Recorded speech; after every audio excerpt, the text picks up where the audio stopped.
namhlanje ubizwa ngenyoni umuhlala umfazi omnyama ubizwe ngedimoni muhlabile for abadala bakubiza ngenhlobo endiyala mosaqoka impatiyade amanga aqoka ibheshu manje bazothi ngiyasangana okuyibuyela esimpandeni ngithi ingwenya ezinyakazisa umhlaba wonke igama layo nguDonald Trump obuya bengumongameli waseMelika.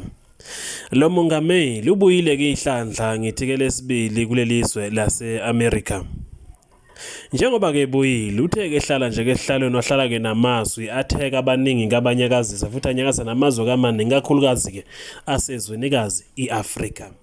Amazwe kasezwenikazi iAfrika ke asenjeni njengoba ke lenkunzi ke esimavava njengamanje ihleli kulesi sihlalo ithe ke yavala ke bonke ompompi abaphuma kwelaseMelika ikakhulukazi labo ke abenza ukuthi kudlelwana ke namazwe kaseAfrika kubalwa phakathi ke eNingizimu Afrika. Kulabo mpompi abavaliwe uDonald Trump usethe kwavala kumpompi wama-ARVs okuyiwona ke lapha kenzeka abantu kabane HIV and AIDS ukuthi ke baphile ke isikhathi eside. Lo mpompa uvalile uthe kuvala ke izinsuku ezithi ke mazibe ngamashumi ayisishagalolunye 90 days ukufaka phakathi kanjalo ke nompompi othinta ke lapha izifo ke ze-TB amaphilisi ke awo. uDonald Trump uthi angeke belokhu ke begijimisa ke ukuthi ke besupport kamazwe kodwa ke wona ke ngabasupport. Uthi lamazwe ke angabasupport azophumela ke obala kulesi sikhathi samanje njengoba ke sethe kwavala ke yonke ke lento eyenzakalayo. Uthi njengamanje ufaka kuntswinyo kuma-ARVs emazweni kaza aseAfrika. Amazwe asenyakazile kubalwa ke phakathi Nigeria, iNingizimu Afrika, Swaziland kanjalo ke lapha ke namanye ke amazwe ke afana ke nabo Zimbabwe. Kuona ke lamazwe abantu ke bakhala ke zimathonsi njengoba kungamanye amazwe kanezinga ke liphezulu abantu abane-HIV and AIDS. Lokho kusho ukuthi kuzoba ke nenkinga kuona ke lamazwe. Kodwa ke futhi noma kunjalo uhulumeni kwaseNingizimu Afrika usikhiphe ke isimemezelo sokuthi ke abantu mabangakhathazeki njengoba ke ethi uzokwazi ukubanakekela labo bantu ke abangaphansi kwalelo hlelo uzobenza ke babe ngonqa phambili enhlelweni ke zonke ezidingakalayo.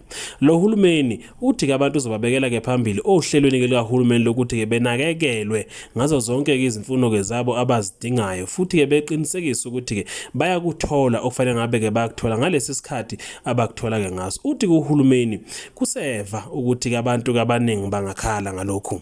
Kanti kwelase eSwaziland ezwenikele holo ke ngomswati wesithathu bakhiphe isimemezelo ke sokuthi ke bezwele ukuthi ke uthini uTrump nembala bazokwazi ukumfakela ke inselelo. Bathi kuhulumeni ke wakhona usahleli ke phansi uzokhuluma akakwazi ukuthi kathumele ke inhlaka ezifaneleyo kuleli yazwe beyoxoxisana ngalolu daba ke uTrump alikhulumayo.